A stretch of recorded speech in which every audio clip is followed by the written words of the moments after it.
Ada 6 kebijakan yang akan digulirkan oleh Menteri Pendidikan Dasar dan Menengah.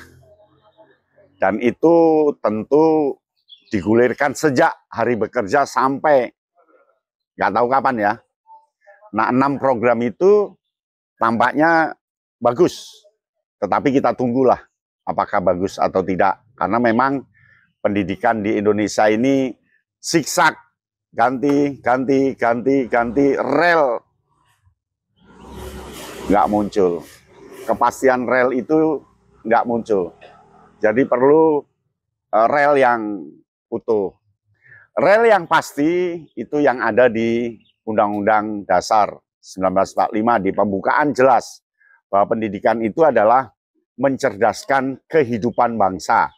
Yang dicerdaskan kehidupan ya bangsa. Nah, seperti apa program itu? Audio Jungle. Assalamualaikum warahmatullahi wabarakatuh. Salam Kaya No Bintang. Menteri baru Pak Abdul Mutih menggulirkan 6 program. Program itu yang akan dijalankan ke depan dan program itu tentu sudah dipisahkan antara pendidikan tinggi dan kebudayaan. 6 program itu, 1, penguatan pendidikan karakter. Penguatan pendidikan karakter menjadi program pertama yang akan digulirkan oleh Pak Menteri baru.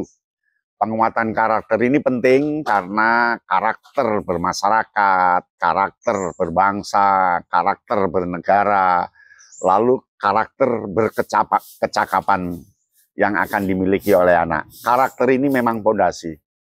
Tapi karakter itu kan jumlahnya banyak. Mana yang akan menjadi sentral dan mana yang akan menjadi pendukung itu menjadi sebuah perhatian. Nah, karakter ini Pak Menteri sudah menyatakan ada 7 karakter yang akan digulirkan. Pertama, bangun pagi. Kedua, beribadah. Ketiga, berolahraga. Keempat, gemar belajar. Kelima, makan sehat dan bergizi. Keenam, itu bermasyarakat. Ketujuh, tidur cepat. Jadi karakter-karakter yang ada tidak hanya terpotong-potong, tetapi beberapa karakter terbungkus dalam kegiatan itu. Kegiatan ini diulas oleh Pak Menteri. Karakter itu termasuk bagaimana mendidik guru agama, guru PPKN, guru BK untuk membangun karakter anak. Jadi nanti akan banyak pelatihan untuk guru-guru tersebut untuk bagaimana menerapkan pendidikan karakter. Program kedua adalah wajib belajar 13 tahun dan pemerataan kesempatan. Wajib belajar 13 tahun, loh kok 13 tahun? SD kan 6, SMP 3, SMA 3, ketemu 12. Kok 13? Ternyata yang 1 tahun adalah di TK, di Taman Kanak-Kanak. Di Taman Kanak-Kanak ini nanti akan sudah dimasuki matematika dan sains. Luar biasa, nanti hati-hati ya masuknya di TK, karena TK waktunya bermain. Maka modeling pembelajaran matematikanya harus dikemas dengan bermain, dan sainsnya juga harus dikemas dengan bermain. Kemudian ada pemerataan kesempatan, artinya ini sistem zonasi tampaknya masih perlu diterapkan, sehingga nanti akan membentuk relawan mengajar, katanya Pak Menteri. Jadi sudah tidak guru mengajar, tapi melampaui itu relawan mengajar. Karena di daerah-daerah terpencil kadang tidak ada guru, sehingga diperlukan relawan mengajar. Relawan itu bisa jadi pegawai lain, ya, bisa tentara, bisa masyarakat umum, atau siapa yang menjadi relawan yang dididik untuk di sekolah itu. Karena memang di daerah-daerah terpencil kita kekurangan guru. Meskipun guru kita melimpah tetapi tidak merata. Nah, ini pemerataan kesempatan ini sangat bagus. Itulah program kedua. Program ketiga adalah peningkatan kualifikasi, kompetensi, dan kesejahteraan guru. Artinya di sini nanti akan ada kualifikasi untuk guru yang masih D3 akan ditingkatkan ke S1, yang S1 ke S2, dan kompetensinya dimaksimalkan, lalu tidak tebang pilih dengan guru penggerak, ada yang tidak guru penggerak tebang pilih, sehingga yang tidak penggerak karena usianya lebih tua tidak mau mengikuti yang guru penggerak. Ini masalah khusus, karena memang Indonesia ini sangat spesifik dan khas. Kewilayahannya luas, daerahnya multi kontur, multi tempat, kemudian pendidikannya juga multi situs, multi kondisi. Ya, ini yang harus diperhatikan. Nah, kesejahteraan guru tentu ini sangat penting karena sudah lama kesejahteraan guru belum ditingkatkan dan ada jomplang berat sebelah antara guru yang ASN, P3K dengan guru yang swasta. Kita berharap, Kak Yano Bintang berharap guru swasta itu berilah gaji pokok ya, lalu nanti tambahannya honorarium ngajar itu. Sebab kalau dihitung dengan honorarium, 1 bulan ada guru yang hanya 250.000, ada yang hanya 300.000. Tapi kalau nanti ada kebijakan yang ngajar swasta pun dapat gaji pokok, ini tentu akan meningkatkan derajat, sehingga nanti pendidikan akan sama.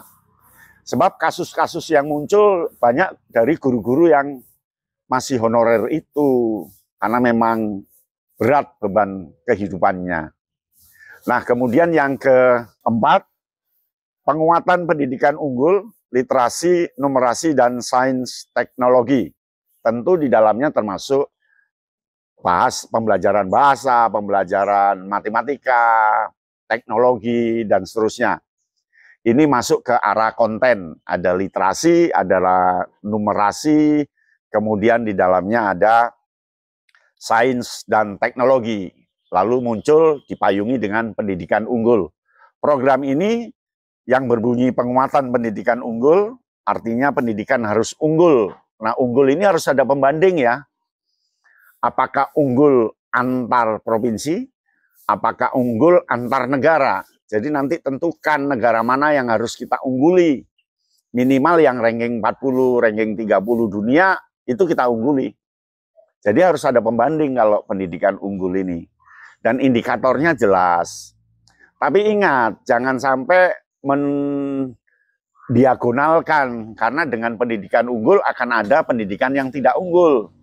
Nah, unggul ini harus ada kekuatan yang bagus untuk kategorinya, ya. Lalu yang kelima, pemenuhan dan perbaikan sarana dan prasarana pendidikan.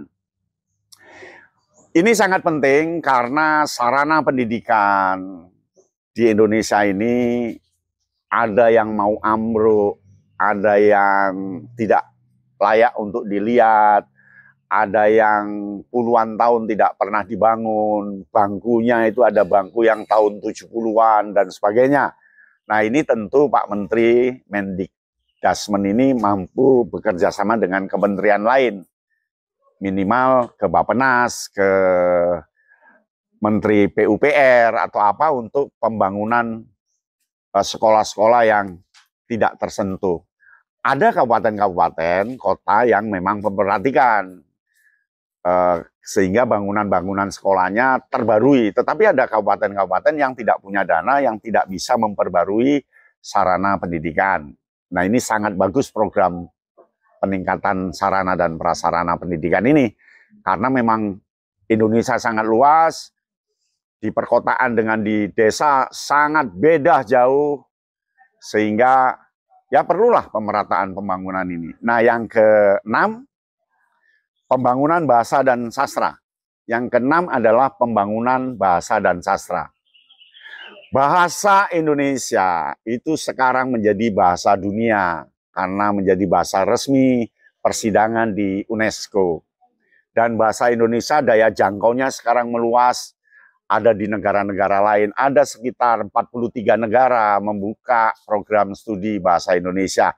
Dan banyak lembaga-lembaga kursus bahasa Indonesia di negara lain. Nah, ini tentu menjadi konsentrasi. Di samping itu kita punya 700 lebih bahasa daerah yang juga harus dirawat. Nah, ini sinergitas bahasa nasional dengan bahasa daerah harus dibangun dengan bagus. Lalu sastra kita juga tidak kalah dengan negara lain. Sastra kita sudah mendunia.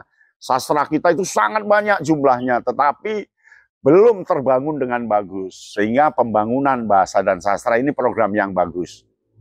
Tidak hanya di bawah kewenangannya, tetapi tambah dananya, tambah prasarananya.